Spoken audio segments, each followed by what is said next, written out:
কি হবে কালকের বাংলাদেশ? দেখেন, আজ প্রধান উপদেষ্টার সঙ্গে বিএনপি জামায়াতের জরুরি বৈঠক। অঘোষিত যুদ্ধের মুখে ব্যবসায়ীরা হচ্ছেন হয়রানির শিকার, ব্যাংক অ্যাকাউন্ট জব্দ বড় বড় ব্যবসায়ীদের। আবারও ভরসার বাতিঘর জেনারেল ওয়াকার। গুজবে কান না দেওয়ার অনুরোধ সেনাবাহিনীর। গুজব, পুরা রাষ্ট্র এখন গুজবে আক্রান্ত। এই কথা বলেছিলাম 2016 সালে। আমরা মসজিদ বানাচ্ছিলাম, 5 ওয়াক্ত নামাজ পড়বো, জুমার নামাজ কায়েম করব। আমাদের মসজিদটাকে সোশ্যাল মিডিয়ায় মাইকে মসজিদের মধ্যে গির্জা বলে গুজব রটনা করে দিয়ে সেখানে আক্রমণ চালিয়ে আপনারা জানেন আমাদের পুরো মসজিদটাকে ধ্বংস করে দিয়েছে। আমাদের বাড়িঘর লুণ্ঠন করেছে। সেখানে মসজিদ নির্মাণরত অবস্থায় 2 জন সদস্যকে প্রকাশ্যে দিনের আলোয় জবাই করে হত্যা করেছে। আজকে 2025 সাল, ওটা হলো 16 সাল, 9 বছর এই হত্যাকাণ্ডের বিচার হয় নাই। এই গুজবের বলি আমরা হয়েছি, গুজবের শিকার আমরা হয়েছি। আমরা বলেছিলাম আজকে যদি এই গুজববাজদের বিরুদ্ধে, হুজুগ সৃষ্টিকারীদের, ধর্মান্ধ ধর্ম ব্যবসায়ীদের বিরুদ্ধে কোনো পদক্ষেপ গ্রহণ করা না হয়, তাদের বিচার যদি করা না হয়, তাহলে সমগ্র জাতি গুজবে আক্রান্ত হবে। আজকে হাড়ে হাড়ে টের পাচ্ছেন সেনাবাহিনী, হাড়ে হাড়ে টের পাচ্ছেন ইন্টারিম গভর্নমেন্ট, হাড়ে হাড়ে টের পাচ্ছেন রাজনৈতিক দলগুলি। এই গুজব রটনার ব্যাপারে আল্লাহ রাব্বুল আলামিন কোরআনে পরিষ্কার বলে দিয়েছেন, যারা নগরীতে গুজব রটনা করিয়া বেড়ায় তাদেরকে যেখানে পাইবে পাকড়াও কর এবং কঠিন শাস্তির নির্দেশনা দেওয়া হয়েছে রসুলকে। রসুল ধরে এনে শাস্তি দিয়েছেন অনেককে। তো এই গুজব, আজকে গুজবে আক্রান্ত বাংলাদেশ। হিজবুত তাওহীদ নির্দোষ নিরপরাধ একটি আন্দোলন গুজব রটনা করে রংপুরে আমাদের ভাই বোনদের 40টা ফ্যামিলি সেখানে আজকে উদ্বাস্তু, প্রায় 16টা ঘর আগুন দিয়ে জ্বালিয়ে দিয়েছে। আপনারা দেখেছেন, গরু ছাগল সবকিছু তারা লুটপাট করে নিয়ে গিয়েছে। এই গুজব সাধারণ মানুষের মধ্যে গুজব রটনা করেছে কি, এরা হিন্দু হয়ে গেছে, এরা পূজা করে, এরা নবীকে অবমাননা করেছে, ইত্যাদি ইত্যাদি। আরে ভাই, আপনারা যাচাই বাছাই করবেন না সত্যিকার অর্থে এরা হিন্দু হয়েছে কিনা? আর হিন্দু হলে এদেরকে আপনি মারতে পারেন নাকি? প্রকাশ্যে বাড়িতে আগুন দিয়ে দিল, লুটপাট করলো, গরু বকরিগুলি লুট করে নিয়ে গেল, জিয়াবত করে খেলো। এই যে অন্যায় হলো, এই অন্যায়ের প্রতিবাদ যদি রংপুরের মানুষ না করে, তাহলে একদিন পুরো অন্যায় রংপুরকে গ্রাস করবে। এটা নীতি, এটা প্রাকৃতিক নীতি। আমার বেলা নয়, আপনার বেলায়ও। রাষ্ট্রের চলমান ঘটনাবলী নিয়ে কথা বলতে হবে এখন, কারণ আমরা এই রাষ্ট্রের মধ্যে বসবাস করি। সংকট সৃষ্টি হলে সংকট আমাদের শরীরেও লাগে, আগুনের উত্তাপ আমার পিঠে লাগবে। আজকে যদি ময়মনসিংহে একটা আনরেস্ট পরিস্থিতি হতো, আমরা কি সমাবেশ করতে পারতাম?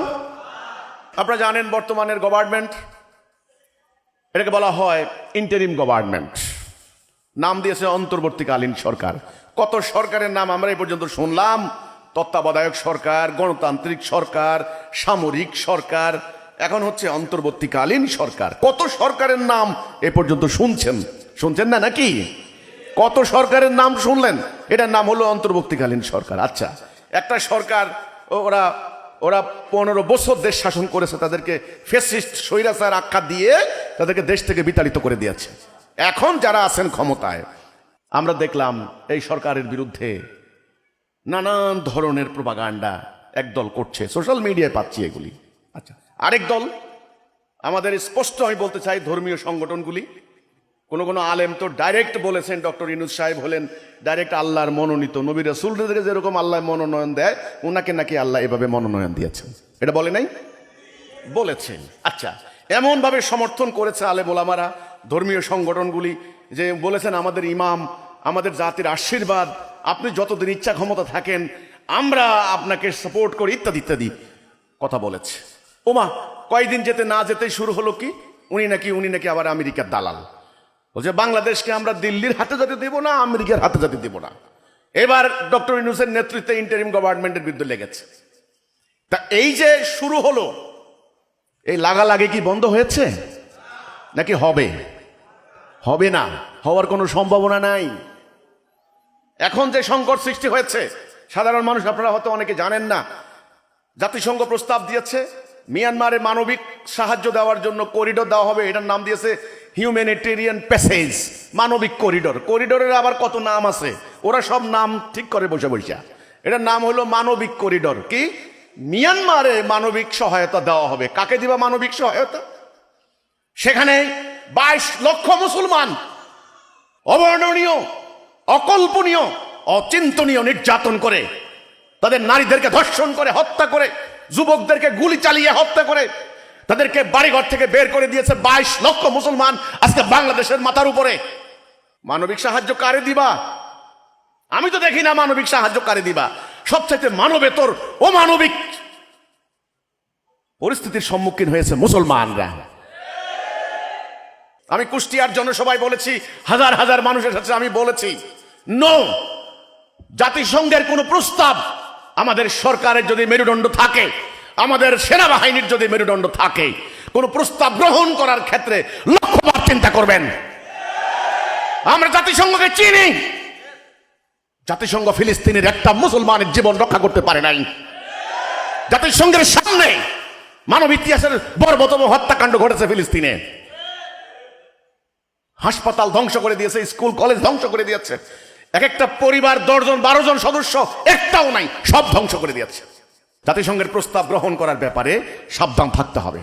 আমরা বলেছি যে কোনো মূল্যে মিয়ানমারের মুসলমানদেরকে তাদের বাড়ি ঘরে ফেরত যেতে হবে, যেই কোনো উপায়ে, যেই কোনো ভাবে। কিভাবে যাবেন আপনারা ঠিক করেন, তাদের সেটা অধিকার। তো আমি বাংলাদেশ সেনাবাহিনীর গত 2 দিন আগে একটা জরুরি বৈঠক করেছেন ওনার সেনা কমান্ডারদের সাথে। এখন সরাসরি আমি কিন্তু ওনার বক্তব্য শুনি নাই। সোশ্যাল মিডিয়াতে কথাগুলি আসে, পত্রিকার মাধ্যমে আসে, নানানভাবে আসে। আমি অনেকগুলি কথার মধ্যে গুরুত্বপূর্ণ 2-3টি কথা আমি আজকের এই সমাবেশে মেনশন করব। তিনি বলেছেন, তিনি নাকি বলেছেন, যদি বলে থাকেন, কারণ আমি কিন্তু তৃতীয় পক্ষ থেকে বা ওনার কাছ থেকে সরাসরি যাচাই করতে পারি নাই, আমি মিডিয়া অথবা সোশ্যাল মিডিয়ার মাধ্যমে পেয়েছি। তিনি নাকি বলেছেন যে বিদেশ থেকে এসে এখানে একটা প্রভাব সৃষ্টি করে যাবে, একটা পরামর্শ দিয়ে সংক্ষিপ্ত সফর করে চলে যাবে, এটা হতে দেওয়া যাবে না। খুব সাহসী বক্তব্য, খুব সাহসী কথা। আরেকটা কথা বলেছেন, বাংলাদেশ একটা ছায়া যুদ্ধে জড়িয়ে পড়ুক, এটা হতে দেওয়া যাবে না। আরেকটা কথা বলেছেন যে মব সৃষ্টি করা হচ্ছে রাস্তাঘাটে, অরাজকতা, এটাও কিন্তু হতে দেওয়া যাবে না। আমরা দেখেছি 5 তারিখের পরে অনেকে সেনাবাহিনীকে বা সেনাপ্রধানকে আন্ডার এস্টিমেট করেছেন। উনি নিজেও বলেছেন আন্ডারমাইন করবেন না, আন্ডারমাইন করেছেন অনেকে। উনি নিজেও বলেছেন আন্ডারমাইন করবেন না, মানে একটা তুচ্ছ তাচ্ছিল্য ভাবতে হবে, সেনাপ্রধান বোধহয় কিছু করতে পারবে না। কিন্তু এই কয়েকটি ঘটনায় আমি বুঝলাম যে না, আমাদের সেনাবাহিনীকে আন্ডারমাইন করার কিছু নাই।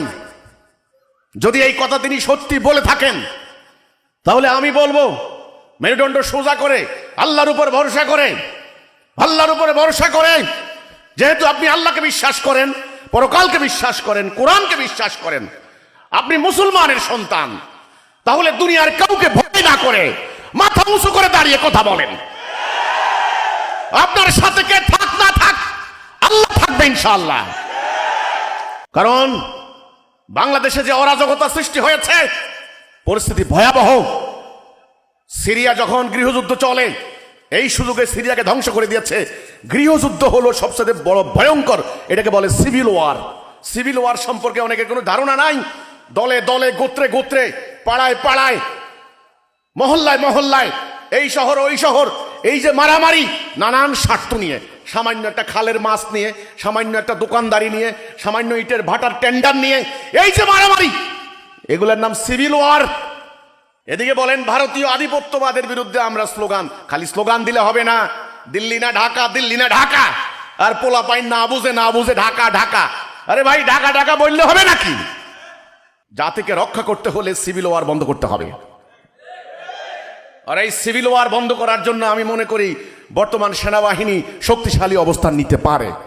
এখানে যে নিউজটা করেছে, আবারও ভরসার বাতিঘর জেনারেল ওয়াকার, এ কথাটা কিন্তু আমি সমর্থন করে বলতে চাই।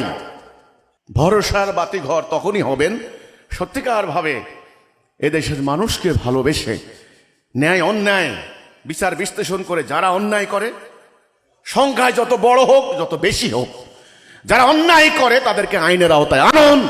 যারা গুজব রটনা করে, যারা মিথ্যা কথা বলে, মানুষের ধর্মীয় সেন্টিমেন্টকে হাইজ্যাক করে নিয়ে জাতি বিনাশী কর্মকাণ্ড ঘটায়, এদেরকে আইনের আওতায় আনুন। তবে বাংলাদেশ টিকবে, মাথা উঁচু করে কথা বলতে পারবেন। তা না হলে রংপুরে আমার ভাইদের উপর হামলা হয়েছে, আমরা এখন পর্যন্ত কোনো বিচার পাইনি। এখন পর্যন্ত তারা বাড়ি ঘরে যেতে পারছে না। কেন? এই জন্য ন্যায় অন্যায় নির্ণয় করুন, নির্ণয় করার পরে অন্যায়ের বিরুদ্ধে অবস্থান নিন, ন্যায়ের পক্ষে অবস্থান নিন।